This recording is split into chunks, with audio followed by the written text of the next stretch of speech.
Hello everyone! Welcome back to Ancient History Jewelry Stories, your favorite niche podcast about jewelry history. We are back this week to continue our discussion of historical jewelry forgeries. This is part 2 of this month's podcast topic. If you haven't already listened to part 1, I discussed the history of fake gemstones, which goes back a surprisingly long time. Thousands of years, and I gave everyone a few recipes for creating some alchemical fakes of your own. Today we're going to talk about some actual forgeries of historical jewelry and how they've impacted museum collections, but before that, the boring stuff. If you are new here, welcome. My name is Melise, and I'm a goldsmith specializing in ancient techniques. I make jewelry using many of the same ancient techniques that would have been used by our ancestors, except I have the benefit of electricity. I also make a series of videos, also called Ancient History Jewelry Stories, where I take a deeper look into our shared history through the lens of jewelry, which I think is one of the most important forms of art that humans can create. You can find that on social media platforms like Instagram, TikTok, and YouTube under the username moonhoney.jewelry. I try to upload those videos 3 to 5 times a week, sometimes less, sometimes more, and we always have Tiara Tuesdays, my favorite day of the week, where we look at all manner of fancy head jewelry. If you want to see the jewelry that I make, you can find that at shopmoonhoney.com. I did update my website this month. After 5 years, I moved to a different hosting platform and spent quite a bit of time toiling away at a new website.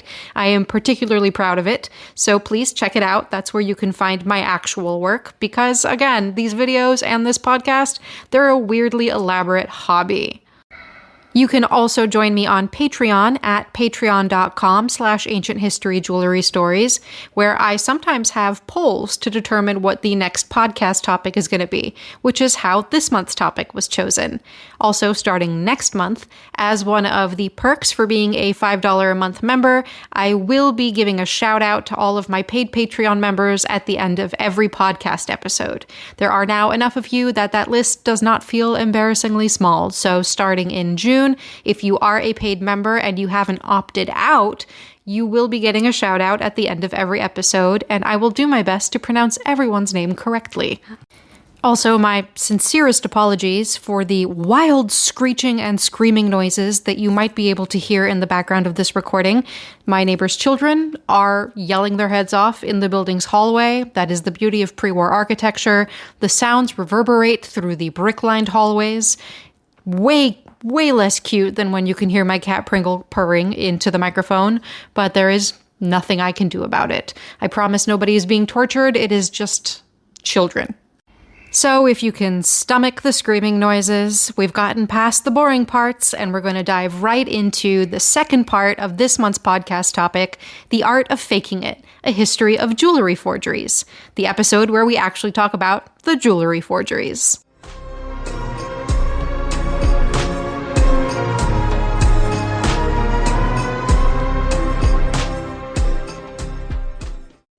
Jewelry forgery is not new. This is a very lucrative market that has existed for just about as long as jewelry has existed.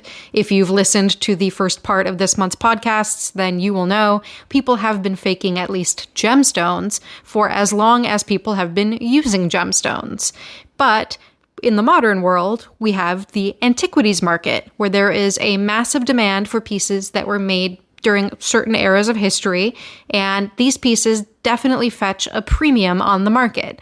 They are worth far more than the cost of their materials because they have historical value. Which pieces are in demand does definitely fluctuate. Like the regular art market, there are definitely times where one era is more popular than another. But generally speaking, antique and especially ancient jewelry always has tremendous value. This, of course, leads us to a question that I get asked quite often. How do you know that ancient jewelry is, in fact, the real deal? How do you know that you're not dealing with fakes? And the simple answer is, you really don't, unless you're having these pieces looked at by an expert. Of course, there are moral issues that come up when we talk about buying ancient jewelry. Unless there is a very clear provenance, it's hard to say that these pieces weren't acquired by questionable means, looting, grave robbing. Very common, especially in parts of the world where there are many ancient sites and a lot of unsanctioned excavations.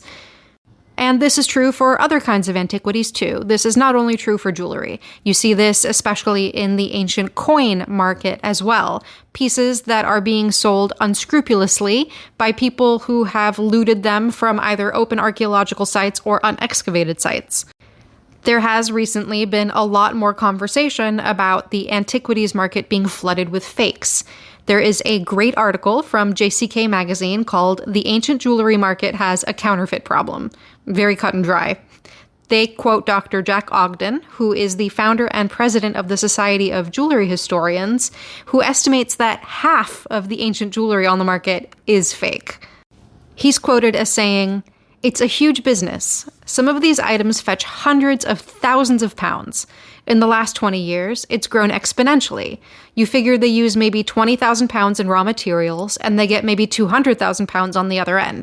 Now, I think that's a conservative estimate. I think it's quite often likely that these people are taking materials and making more than 10 times their value at the other end if they're crafting convincing fakes.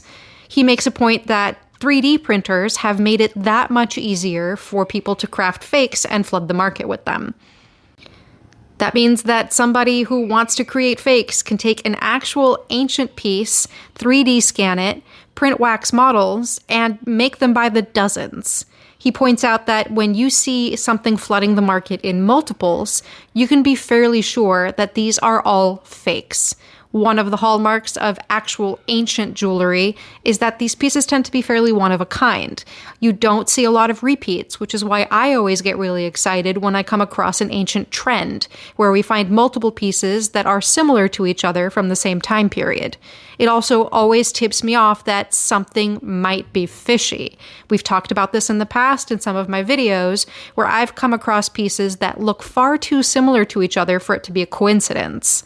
Often, these pieces are either all fakes, or there is one that is genuine and the rest are all copies. And most of us are not buying ancient jewelry. That is a collector's market that is fairly specialized. But a lot of these things are flooding eBay as well. You can go on eBay and you can type in ancient jewelry, and you will come up with all sorts of options for buying ancient Egyptian, ancient Roman, Saxon, Celtic. Everything you can think of, there is something on eBay at various price points. Sure, some of it is not the most attractive, some of it's corroded, some of it's not very interesting, but you can also bet that most of it isn't genuine.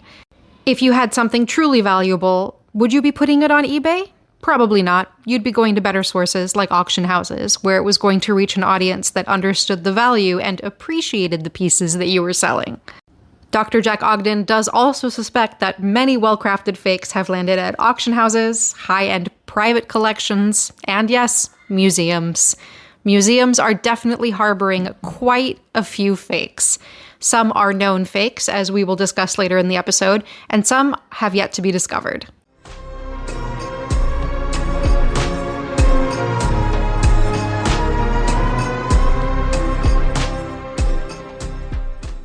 One of my favorite stories of jewelry forgeries being discovered in a museum collection is the story of Reinhold Vasters.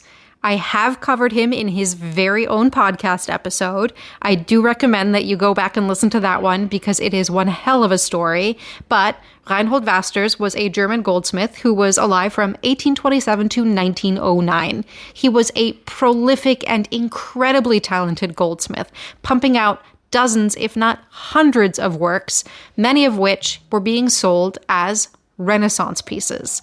He worked in conjunction with an art dealer to sell his own work as genuine Renaissance jewelry. He not only studied and understood the techniques being used during the Renaissance in Europe, but he perfected the art of aging his pieces to make them look time-worn, and even incorporated actual Renaissance components into his work to make them look that much more realistic. His pieces have ended up in museums all throughout the world, including a collection of his sketches and drawings that have been in the collection of the Victoria and Albert Museum in London since 1909. And even though these drawings and documents were in the collection of the V&A Museum since 1909, it seems that nobody was really taking a closer look at them until the 1980s. There is a New York Times article from 1984 that says, at least 45 spectacular examples of European jewelry and other works in the collections of the Metropolitan Museum of Art, which were long believed to date from the Renaissance, have been found to have been made in the late 19th century by the German goldsmith Reinhold Wasters. These pieces include some very famous works, including a salt cellar that was initially attributed to the Renaissance master Cellini, but they were all the works of one very clever, very talented German goldsmith in the late 19th century. It's speculated that there are still quite a few Reinhold Wasters fakes waiting to be discovered in museum and private collections around the world. Another jewelry-adjacent forgery scandal that rocked the Metropolitan Museum of Art in the 1980s was the discovery that 17 gold vessels, which were thought to belong to the treasure of Thutmose III's three foreign wives, Menhet, Menwi, and Merti, were fakes. These 17 gold vessels were most likely made around the time that these tombs were discovered, in the late 1920s or early 1930s, and it was not until the 1980s, when they were reevaluating the majority of the collections at the Met Museum, that they were determined to be fakes. Eventually, they realized that there were quite a few clues pointing to these being not legitimate. Yes, they were made out of actual gold, but when looking at them with a scanning electron microscope, which at the time was a pretty recent innovation, they found plenty of evidence that these could not be ancient, including hammer marks, which would have traditionally been smoothed away by ancient Egyptian craftspeople, but were still visible under a microscope on these examples. Of course, when these were faked in the early 20th century, something like a scanning electron microscope did not exist. So it's pretty safe to assume that whoever created these did not think that their forgery would ever come to light. I've talked about Menhet, Menwi, and Merti on multiple occasions. The three foreign wives of Thutmose III are some of my favorite figures from ancient Egypt, and they have 3 sets of matching funerary goods on display at the Metropolitan Museum of Art, including 3 matching sets of gold finger and toe caps, which make me very emotional every time I come across them. This re-evaluation of the Met's collections, which had started in the 1970s, brought to light quite a few forgeries, not just these 17 gold vessels and the 45 spectacular examples of European jewelry that were actually made by Reinhold Wasters.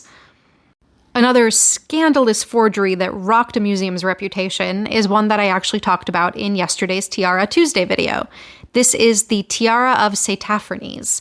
This is a spectacular gold-domed crown covered in designs made using the techniques of chasing and repoussé, where gold is hammered from both the back and the front to create high-relief motifs, which was bought by the Louvre Museum in 1896 for the staggering sum of 200,000 gold francs.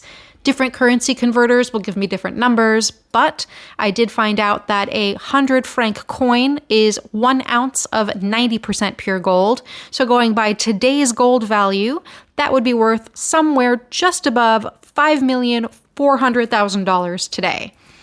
This tiara, which is actually a rather large domed gold crown, was thought to come from the 3rd or 2nd century BCE in the Greek city of Olbia, where it was given as a gift to the Scythian king Saitaphernes. The crown bears an inscription in Greek which reads, "The council and citizens of Olbia honor the great and invincible king Saitaphernes." This inscription was thought to confirm a story from the 3rd or 2nd century BCE in which the Scythian king Saitaphernes besieged the Greek city of Olbia and was only persuaded to leave after being given very many, very expensive gifts, apparently including this crown. Apparently, there were doubts about the actual authenticity of this crown pretty much immediately. There were archaeologists and researchers who doubted its authenticity, and some who claimed that it must be legit. In 1903, a goldsmith by the name of Israel Ruchamovsky showed up at the Louvre and said, "This is not a real ancient crown, and I know this is true because I'm the one who made it." Even though there had been doubts about its authenticity, people did not believe that he was the one who crafted it, so he proved it by replicating a portion of the crown himself. Of course, this caused a huge scandal for the Louvre Museum, and it damaged their reputation for quite a while. It turns out that Israel, who was a goldsmith living in Odessa, had been commissioned to make the crown for a pair of brothers, Shapshele and Liba Hochman. They claimed that the crown was to be a gift for an archaeologist friend, and even provided Israel with drawings of recent archaeological finds so that he could better craft an appropriate gift. Israel, to his credit, did not think that he was crafting a forgery, which is why when news of the crown and its doubtful authenticity reached him in Odessa, he made haste to Paris to set the record straight. He does get a happy ending. While the Louvre's reputation suffered, Israel's only grew. When word got out that he was the incredibly skilled craftsman behind this beautiful and very convincing crown, he started to get more and more customers seeking his beautiful gold work. He also won a gold medal from the Paris Salon of Decorative Arts. The Louvre Museum did immediately take the crown off of display, although it still has it in their collections, and they did include it in an exhibit in 1954 that I wish I could have witnessed myself, an exhibit called the Salon of Fakes.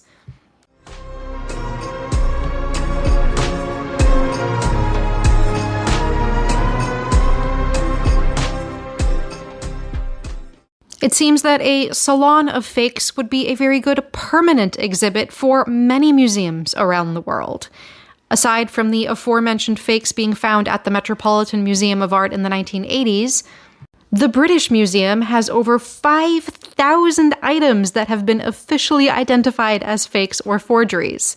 I've used quite a few of the jewelry forgeries for my Guess the Ancient Fake games that I do every once in a while, but there are so many more. Many of them are what is considered more traditional art, sketches, drawings, paintings, and it's safe to assume that they, too, have some of those Reinhold Vaster's fakes of Renaissance-era jewelry.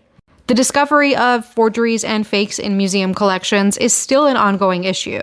This is not just a 20th century problem relegated to a time when museums were taking a closer look at what was in their collections, but as that JCK magazine article about counterfeits in the world of ancient jewelry suggests, this is still very much a problem today.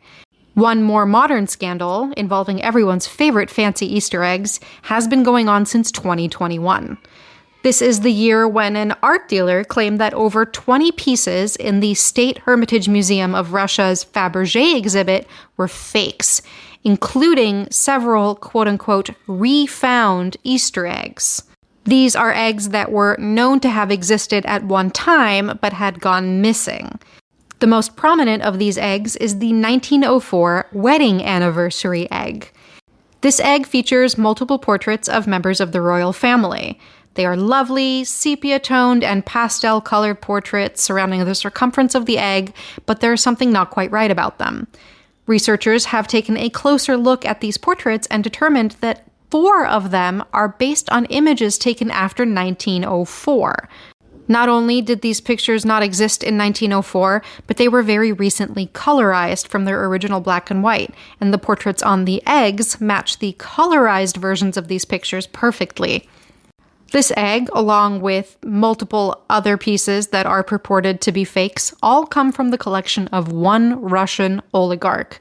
Whether he purchased them knowing that they were fake or he was swindled into buying a cache of fake Fabergés is anyone's guess. And despite multiple open letters being written to the Hermitage Museum, they have not responded to allegations and continue to exhibit these supposed fake Fabergés.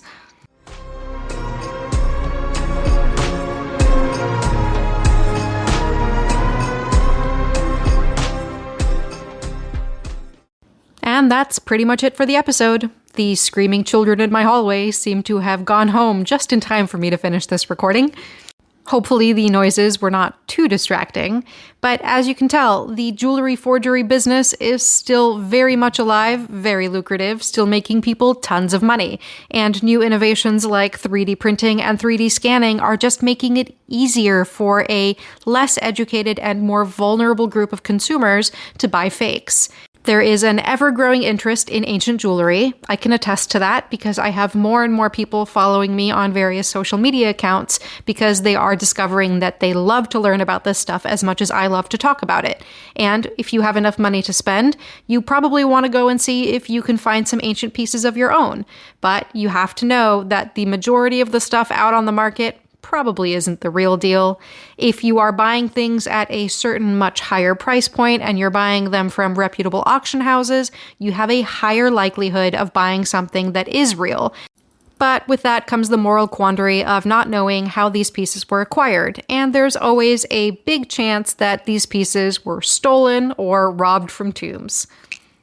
In my entirely amateur and unprofessional opinion, I think it is safest to buy pieces that were made from the 17th century onward. There's a higher chance that these were passed down, sold over the years to various parties, and not just stolen from somebody's final resting place.